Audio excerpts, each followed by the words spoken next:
యేసుక్రీస్తు నామంలో పరిశుద్ధాత్మ ఆశీర్వాదం చూస్తున్న ప్రతి ఒక్కరికి హృదయపూర్వక వందనాలు తెలియజేస్తూ ఉన్నాను. ప్రతి దినము కూడా పరిశుద్ధాత్మ ఆశీర్వాదం పొందుకునడం బట్టి మన జీవితంలో ఎన్నో ఆశీర్వాదాలు పొందుకుంటాం.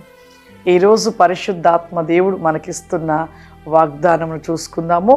ఇరిమియా రాసిన గ్రంథము 33వ అధ్యాయము 3వ వచనమును చదువుకుందాం. నాకు మొరపెట్టుమో, నేను నీకు ఉత్తరమిచ్చేదను.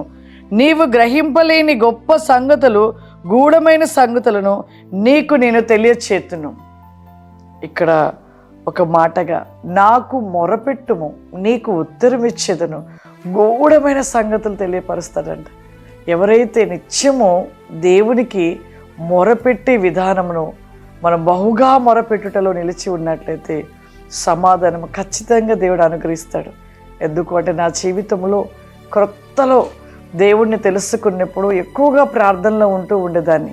ఆ సమయంలో ఒక ప్రాంతంలో ఆల్ నైట్ ప్రేయర్ ఉందంటే, మరి ఆల్ నైట్ ప్రేయర్కి నేను నైట్ టైంలో మా పక్కన ఉంటున్న సిస్టర్స్, మా పక్కింటి వాళ్ళు, మేమంతా కలిసి కూడా నైట్ టైం ఆల్ నైట్ ప్రేయర్కి వెళ్ళాము.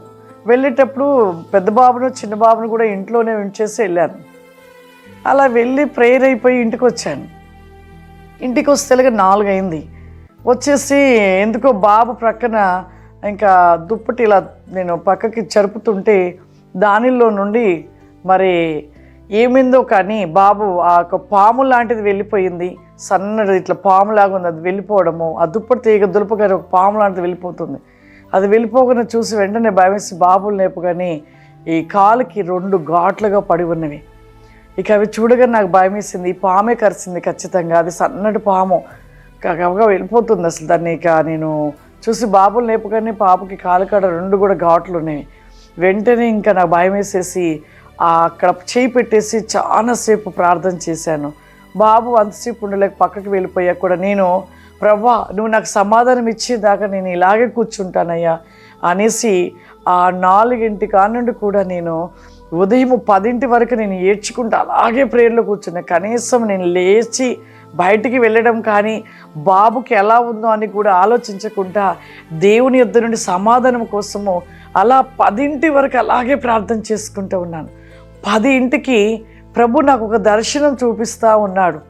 ఒక తెల్లటి ఒక చిన్న పాత్ర, ఆ పాత్రలో ఒక తెల్లటి గుజ్జు వంటిది, ఒక దేవదూత వచ్చేసి ఆ గుజ్జు వంటిది తీసి బాబు కాలుకి ఇలా అప్లై చేసేసి వెళ్ళిపోవడం నేను చూశాను. ఆ దర్శనం చూశాక అప్పుడు మరలా నేను అలాగే కనిపెడుతున్నాను.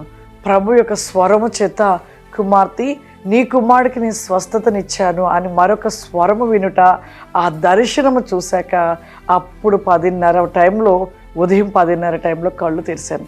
అప్పటి వరకు కూడా అలాగే ప్రార్థన చేస్తున్నాను. ఇక నా మనస్సు మాత్రం, అయ్యో నా కుమారుడికి పాము కరిచింది కదా, ఏమన్నా అవుతుందేమని నా మనసు అట్టుగా త్రొట్టిల్లకుండా నా మనస్సును నేను నెమ్మది చేసుకుని దేవునికి మొరపెడుతూ అలాగే కూర్చున్నాను. 10:30 టైంలో ఇక అప్పుడు కళ్ళు తెరిచి బాబు దగ్గరికి వెళ్తే చక్కగా బాబు ఆడుకుంటూ ఉన్నాడు. నాకు ఎంత సంతోషం అనిపించిందో. నిజమే, మన జీవితంలో కొన్ని సమయంలో ఏదైనా అపాయం వచ్చినప్పుడు మన మనసు గలిబిలయ్యి ప్రార్థనలు కూర్చోలేక, సమాధానమును మనం వెతకలేక మనం ఎక్కడెక్కడికో ఆలోచిస్తూ ఉంటాం. కానీ ఆ సమయంలో మనం మొరపెట్టినట్లయితే, ప్రలాపించినట్లయితే దేవుడు ఖచ్చితంగా మనకు సమాధానం ఇస్తాడు. గూఢమైన సంగతులు నిజముగా ఆ టైంలో దేవుడు ఎలా స్వస్థపరుస్తున్నాడు, ఏ విధముగా స్వస్థపరచబోతున్నాడో దేవుడు దర్శన రూపకంగా చూపించి స్వరము చేత దేవుడు మాట్లాడడం జరిగింది. నిజమే, మనం అట్టి ప్రార్థనలు కలిగి ఉంటే ఎన్ని విషయాలు, ప్రభు దేవుని ఆత్మలో ఉంటే ఎన్ని విషయాలను, గూఢమైన సంగతులు దేవుడు తెలియపరుస్తానంటున్నాడు. కాబట్టి అటువంటి మొరను కలిగిన వారుగా మనం లేచి ఉండాలి.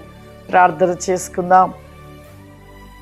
సర్వశక్తివంతుడా, దయగల తండ్రి, నీకు వందనాలు చెల్లిస్తూ ఉన్నాను ప్రభా.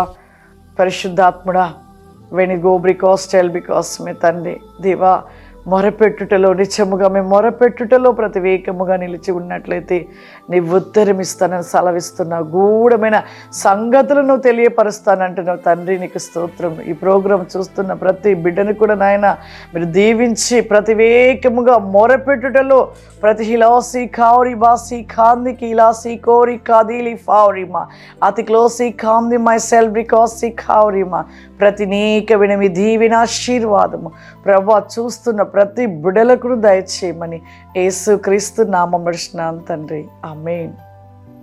God bless you. దేవుడు మిమ్మల్ని దీవించును గాక. ఆమేన్.